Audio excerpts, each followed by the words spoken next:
Kemusyrikan adalah sebuah kesalahan terbesar dalam agama. Hanya manusia beriman yang terhindar dari godaan setan terkutuk itu.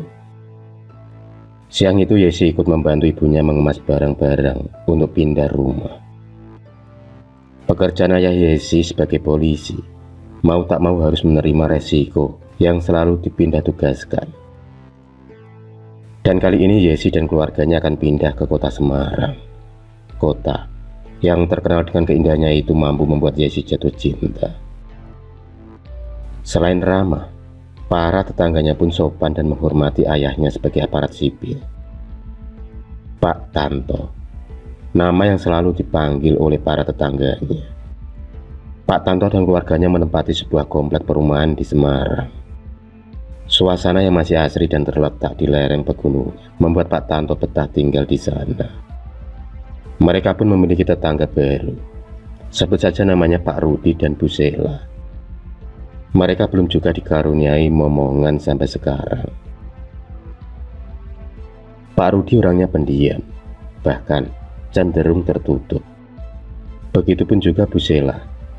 Meski mereka orang yang berada, tapi penampilan Bu Sela begitu memprihatinkan karena tubuhnya terlihat kurus kering. Entah kenapa Bu Sela selalu terlihat pucat. Padahal dengan uang yang mereka miliki, sangat tak mungkin kalau hidup mereka serba kekurangan.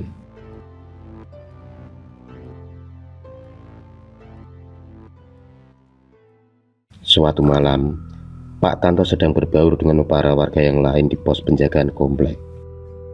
Para warga sepakat melakukan ronda malam secara bergantian. Hal itu dikarenakan setelah adanya banyak warga yang kehilangan uang secara tiba-tiba. Uang yang hilang memang tak seberapa, tapi uang yang hilang secara terus-menerus membuat para warga geram. Sebagai aparat negara, Pak Tanto sangat berperan dan ikut andil dalam penjagaan dan keamanan. Tak terasa, mereka asik mengobrol hingga larut malam. Pak Tanto pun berpamitan pulang pada Pak RT. Saat asyiknya berjalan, tiba-tiba Pak Tanto dikagetkan dengan bocah kecil yang hanya memakai kain popok. Bocah itu menari-nari masuk ke dalam rumah Pak Rudi. Tanda tanya besar di otak Pak Tanto, karena diketahui Pak Rudi tak memiliki anak. Dan kalaupun itu keponakannya, kenapa dibiarkan dia di luar rumah? Apalagi dengan keadaan yang telanjang dada. Pak Tanto berkali-kali mengusap kedua matanya, memastikan apa yang dilihatnya itu benar, apakah itu manusia atau tidak. Tapi belum sempat dia melihat lebih dekat, bocah kecil itu pun menghilang dengan sekejap. Keesokan paginya para warga komplek digemparkan dengan suara teriakan dari Bu Ida yang kehilangan uangnya di dalam dompet. Dan kejadian itu sering dialaminya. Uang Bu Ida selalu hilang meski disimpan di tempat yang aman sekalipun. Semua tetangga mencoba menenangkan Bu Ida, termasuk Bu Sela dan juga Ibu Yesi, ikut menenangkan hati Bu Ida. Karena rasa simpati dan prihatin yang bisa mereka lakukan saat ini. Karena mereka sendiri juga memiliki kasus yang sama, yaitu kehilangan uang secara tiba-tiba.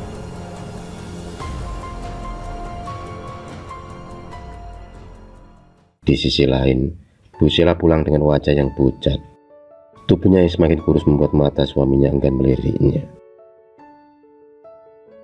Bu Sela kemudian duduk di dekat suaminya. Dia pun mengutarakan isi hatinya untuk berhenti memelihara tuyul. Bu Sela merasa kasihan dengan para korbannya. Tapi lagi-lagi Pak Rudi mencoba membujuknya dan mengatakan kalau kebutuhan mereka semakin banyak. Masih ada beberapa keinginan Pak Rudi yang belum tercapai. Dan sebagai istri yang penurut, Bu Sela pun hanya bisa mengangguk dan menuruti kemauan suaminya itu. Setiap malam Pak Rudi dan Bu Sela melakukan ritual. Banyak rumah-rumah mewah yang sudah dimasuki tuyul peliharaan dari Pak Rudi. Maka tak heran kalau sekarang Pak Rudi menjadi orang terkaya di kompleknya. Mobil-mobil tampak berjejer di garasinya. Dan itu adalah salah satu bukti kesuksesannya dalam memelihara tuyul. Warga komplek tak ada yang curiga kepada Pak Rudi, karena Pak Rudi terkenal taat akan agama. Dia sering melakukan sholat berjamaah di musola. Padahal itu semua hanya untuk menutupi kebusukannya. 3 tahun sudah, misteri hilangnya uang para warga komplek tersebut.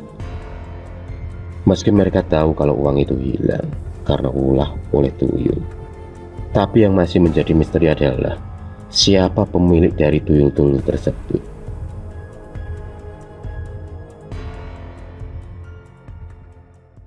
Pada suatu malam, seperti biasanya tuyul perewangan dari Pak Rudi pun beraksi. Dan kali ini tuyul itu pun mengalami kesialan, karena telah memasuki rumah janda kaya yang juga memiliki ilmu supranatural. Janda itu tak hanya kaya, dia juga memiliki paras yang aduhai. Tubuhnya masih kencang dan seksi, jauh berbeda dengan Bu Sela. Tuyul tersebut masuk dalam perangkap janda yang bernama Bu Linda, pemilik salon yang terkenal di kompleks sebelah.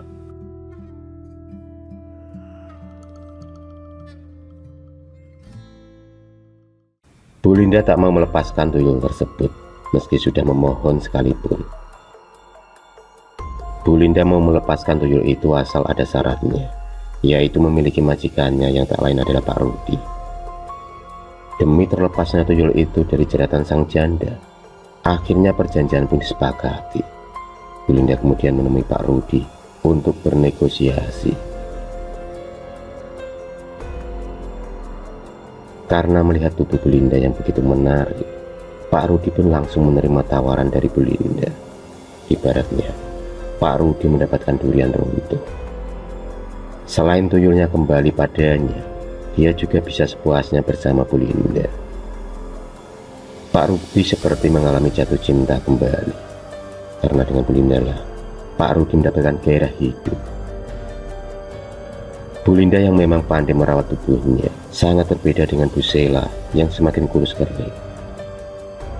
Pak Rudi akhirnya meninggalkan Bu Sela begitu saja.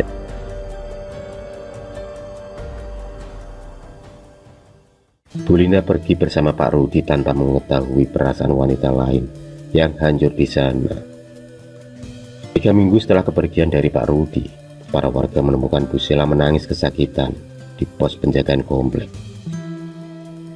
Yesi bersama para warga yang lain melihat darah yang keluar dari dada Bu Sela terlihat membengkak. Dia pun mengeram kesakitan hingga tak sadarkan diri. Karena takut, akhirnya para warga memutuskan untuk memanggil seorang ustadz, karena mereka tahu sakit yang dialami oleh Bu Sela bukan sakit yang biasa. Pak Ustadz pun kemudian memberikan segelas air putih yang sudah dibacakan doa-doa sebelumnya. Setelah agak tenang, Bu Sela pun kemudian menceritakan kalau rumah yang dia tempati sudah dijual oleh suaminya, dan dia sendiri diusir oleh pemilik rumah yang baru.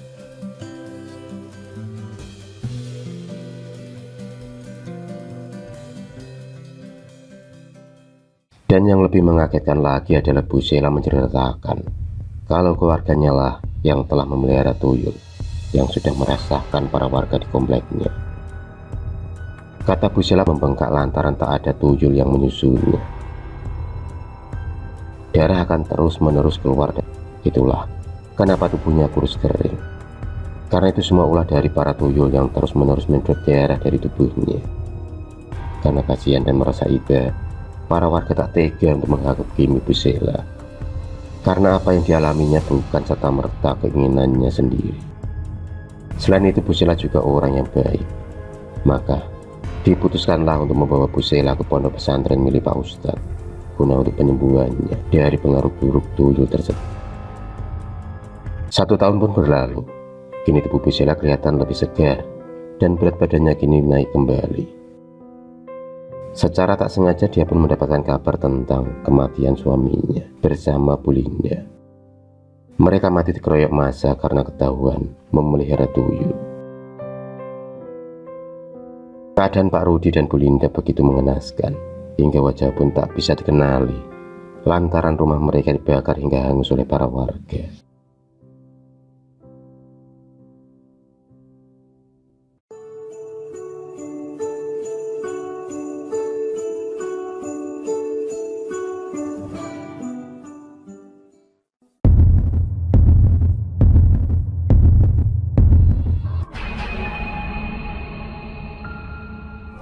kasih sudah menonton video cerita bergambar ini.